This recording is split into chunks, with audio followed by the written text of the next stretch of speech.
itu cukup berbahaya, maka dari itu mereka langsung melakukan penghormatan terhadap komponen hero yang sudah mereka amankan. Sebetulnya lagi-lagi balance ya, mereka punya power yang cukup untuk pertempuran di area objektif Netral Turtle dan juga nantinya untuk team fight prolong di area sisi mid game to late game. So kita akan lihat karena kita sudah memasuki ke area arena Land of Dawn kita. Diri Chibi dan juga Versik sama-sama diberikan bantuan sedikit dari teman-temannya untuk ngamanin karya.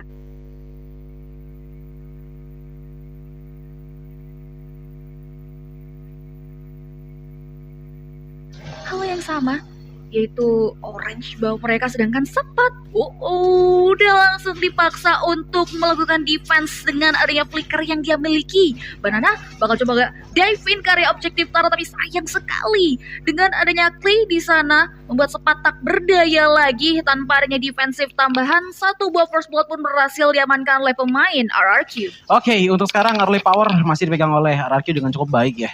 Dan bahkan dengan hilangnya dari Sepat otomatis untuk di arah XP-nya, seenggaknya Banana agak sedikit enteng lah, karena kita tahu bahwa Direct ini adalah tank killer dan cukup berbahaya juga untuk 1v1 melawan Direct berkat power penetration yang dia miliki dari Spectre Step-nya.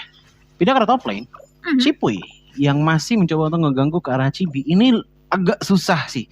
Sama seperti di game pertama tadi, dimana kalau di game pertama tadi ada Baxia, kalau sekarang ada Warlord yang memberikan slow dengan cukup parah. Yes, itu dia. 4 pemain cukup meriah dari tim RRQ mengarah ke area top lane, menitik beratkan untuk membuat Sepat agak sedikit terseok-seok di awal agar nanti kontribusinya tidak terlalu fokus ke area sisi XP lane, tapi ada 3 tenacity yang kita lihat ada di tubuh Banana, Chipu yang memang selalu berada di garda depan, dan juga Clay yang nantinya akan melakukan kolaborasi serta adanya beberapa penetrasi dari Rapture yang juga diamankan oleh seorang Versik, Clay, dan juga dari sisi Bangsin ya terkait emblem yang diamankan di menit kita yang pertama. Sedangkan Chibi udah mulai coba untuk mengarah ke area objektif Turtle yang pertama. Berikut juga dengannya Versik yang berada di area objektif tersebut, tapi nampaknya kedua belah jungler tersebut mengurungkan niatnya.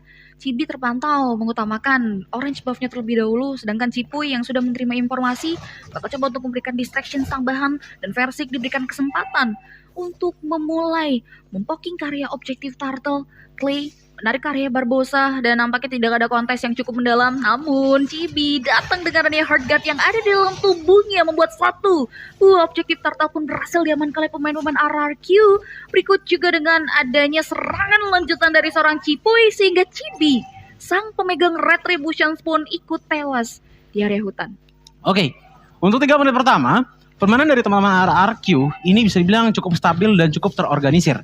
Bahkan kalau kita ngelihat udah ada Bangsin yang mencoba untuk langsung aja menginvasi ke arah purple buff dari Chibi itu sendiri, dan siapa yang ngambil ternyata masih bisa diambil oleh Chibi juga, tapi Sin dengan 2 baris tersisa udah mulai di-engage juga oleh teman-teman dari Homeboys, membuat dia pun cukup lunak untuk dipulangkan tanpa melakukan recall. Tapi Chipuy masih belum mau berhenti, masih mencoba untuk mengganggu. Bahkan Chibi dengan cuma memiliki 3 bar HP ya, ini benar-benar dihajar habis-habisan oleh Chipuy. Bahkan nggak cuman ke arah Chibi, Warlord pun kalau emang jadi target ya udah sekalian aja. Tapi Clay secara diam-diam ada tarikan sedikit ke arah Chibi, dan dengan energi yang cukup sedikit, Chibi ternyata masih bisa pulang dengan cukup baik. Yes ya, kalau kita lihat serangan dari Chipuy-nya nggak mandang bulu, semua yang blast cannon selalu bakal coba untuk dihajar ketika berjalan di hadapannya. Dan sejauh ini teman-teman RRQ sebenarnya masih di posisi yang diuntungkan ya, melalui 3 objektif tadi Turtle, 2 poin kill dari nyawa pemain Homeboys, sedangkan teman-teman dari Homeboys di sini masih cukup bermain dengan aman, belum ada respon team fight lebih jauh lagi untuk mendatangkan kompensasi. Sedangkan Barbosa juga mulai mencari-cari cara untuk siapanya yang nanti bakal diculik, karena lihat di sini Barbosa nggak bisa memberikan serangan atau bahkan memberikan defensif ke area laning lainnya karena fokusnya mengarah ke Chibi. Udah ada 1 buah Divine Judgment yang mengarah ke Banana, bakal coba untuk di-follow up lagi dengan area 1 buah hard guard yang datang dari seorang Warlord yang mengarah ke area 1 pemain. Tapi sayang sekali serangan yang datang dari pemain-pemain RRQ membuat Chibi harus tewas tuh kali kedua. Ya, ini bisa dibilang power dari Granger juga udah mulai kelihatan ya, yang dibawa oleh Versik dengan Last Bullet sebagai salah satu finisher utamanya, membuat Chibi pun tadi nggak bisa bergerak lebih jauh lagi. Dan lihat bagaimana Chipuy pun udah benar-benar ngeganggu banget karena purple buff, dan ini adalah advantage yang tidak bisa mereka raih di game pertama dari RRQ. Purple buff di game pertama dari Link itu selalu diambil, dan sekarang ini udah mulai diinvasi sebanyak 2 kali, walaupun di percobaan pertama gagal, tapi seenggaknya di percobaan kedua sudah didapatkan.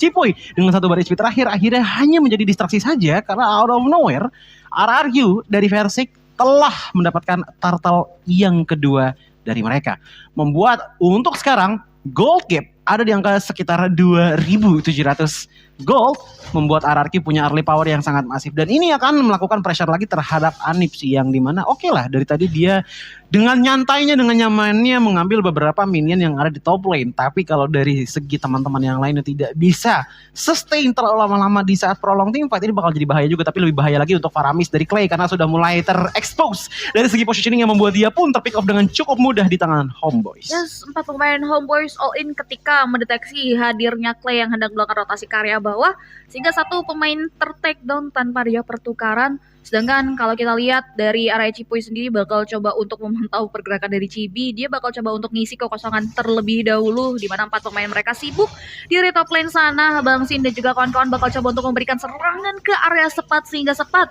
harus tumbang untuk kali ketiga. Barbosa menjadi korban selanjutnya, membuat Bang Sin berhasil mengklaim karya 1 poin kill. Cipuy disibukkan untuk memberikan penjagaan, tapi lihat sudah mulai diikat dengan area 1 buah Papeton swing yang mengarah ke area tubuhnya, masih bisa survive. Kita berada di area objektif rumputan. Cipuy masih bisa melakukan regen HP-nya, tapi lihat buying time yang dimiliki, dan dipaksakan keluar dari seorang Warlord untuk memberikan defensif tambahan. 2 pemain yang low HP, tersisa ada 1 banana yang bakal coba untuk mendeteksi. Masih ada 1 buah serangan atau bahkan gerakan balik pulang yang membuat Cibi masih bisa bertahan. Itu 2 orang loh, bener-bener ngegebukin terus ke Cipuy, dia jadi distraksi tapi tidak Buying masalah. time sih. Karena di arah top lane sana tradingnya itu lebih efektif untuk teman-teman dari RRQ. Iya. Mendapatkan beberapa poin kill, tambah lagi dengan Tarat yang sudah hancur, membuat teman-teman dari RRQ pun lagi dan lagi punya early power advantage yang sangat tinggi. Apalagi untuk di arah top lane tadi ada Anip yang menggunakan ke arah Aldous.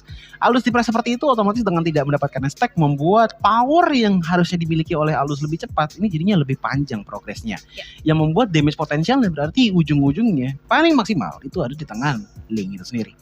Problem yang kedua adalah Purple buff tadi sempat diambil sekali, dan itu ada sedikit level gap lah harusnya dibandingkan dengan jungler dari Versik yang menggunakan Granger, yang otomatis power potensial dari Link pun sebagai damage utama dari Homeboys pun juga agak di tone down sedikit, membuat harusnya yang kuat dari teman-teman Homeboys itu dari segi durability mereka. Karena balik lagi masih ada Angela juga yang bisa memproteksi dari segi Linknya. Prolong team fight masih possible, tapi lebih possible di tangan RRQ karena mereka punya Faramis. Yes, itu dia ya, adanya bantuan tambahan ketika adanya Cold Altar, walaupun dengan adanya lagi-lagi tambah dari cooldown yang dimiliki oleh Cold Altar, tapi kita tahu betul ya Clay bisa maksimalin pemanfaatan dari research yang dia punya. Cold Altar yang memang penting banget di prolong team fight. Sedangkan udah mulai kembali lagi ke area landing phase, kita lihat ada loncatan indah dari Bang Sin ke area 1 buah Falling Star Moon.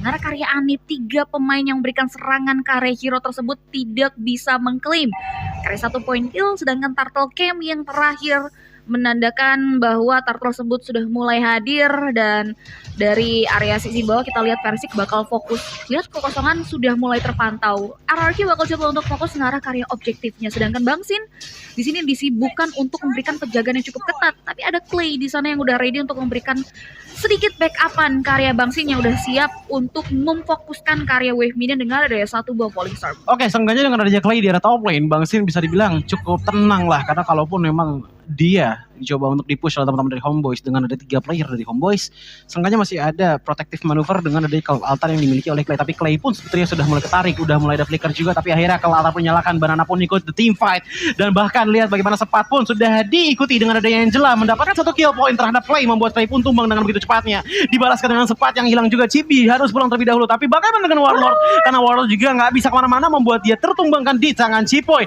Ditambah lagi dengan korban saja dengan Anip yang sudah tumbang juga, membuat pertukaran untuk di game kali ini sangatlah beneficial untuk RRQ dengan 3 player dari Homeboys yang sudah menghilang. Yes, lagi-lagi lihat Cipuy singgah ke area Purple diganggu lagi sama Cipuy dari seorang Cibi yang membuat Cibi benar-benar fall off banget. Dan tadi kita lihat momen terakhir Warlord yang tertinggal dari rombongan yang membuat akhirnya 3 pemain dari Homeboys tumbang. Ntar dulu Cipi. Seketika. Ini versi udah ngantongin Blade of Despair sama Hunter Strike. Sementara Itu kalau dia. kita ngeliat dari segi item defense, ini baru ada Steel Lake Plate sama Letter Jerkin dari Dira. Aha. Kalau kita ngelihat ke arah alus, ini baru ada Radiant Armor, Steel Lake Plates, Vitality Crystal, dan Jauh juga Letter banget sih. Jerkin.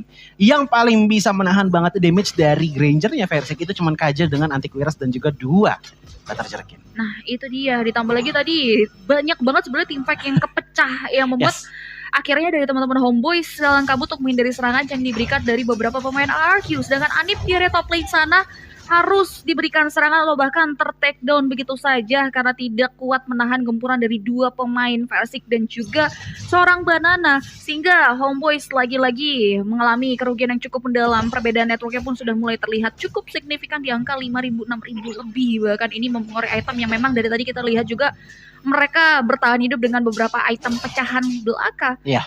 Dan gini, mereka udah mulai coba untuk cari cara harusnya ya, karena permainan culik dengan hadirnya Barbosa menggunakan Kaja ini sama sekali tidak bisa direalisasikan ke area pemain-pemain RRQ. Sebenarnya gini, kalau kita ngeliat dari segi gameplaynya pun RRQ sebenarnya bukannya nyantai gameplaynya, tapi lebih teratur.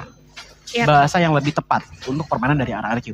Karena kita bisa melihat bahwa dari segi team fight pun dari tadi itu sebenarnya skirmish kecil, nggak terlalu besar.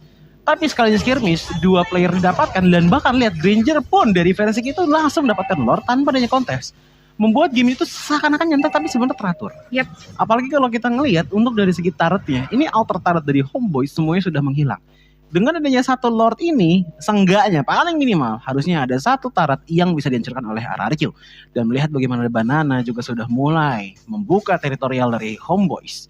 Homeboys pun sepertinya akan dipres habis-habisan kecuali Anip di arah bottom lane sana yang seakan-akan sepertinya lagi mencoba untuk melakukan split push. Tapi ini dia Bang Sin sudah mulai masuk dengan adanya loncatan yang dilakukan Warlord dengan 1 Death Sonata terakhir ditumbangkan di tangan Versik, membuat mid lane turret pun terbuka dan Cipi memaksakan dirinya ke depan sana. Tembak seperti dinyalakan untuk melarikan diri, tapi pada akhirnya terkena 1 tarikan membuat dia pun tertumbangkan juga. Tersisa tinggal hanya Anip dan juga Barbosa untuk melakukan defensive maneuver. Sementara Anip baru melakukan recall 5 detik hingga ke base, tapi lihat bagaimana dari mid lane turret inhibitornya sudah dilancarkan oleh teman-teman dari RRQ dan langsung saja straight push terhadap base turret dari Homeboys. Apakah bisa di defense? Dan sepertinya dengan power dari RRQ sudah terlihat bahwa RRQ pun berhasil menjalankan tugas balon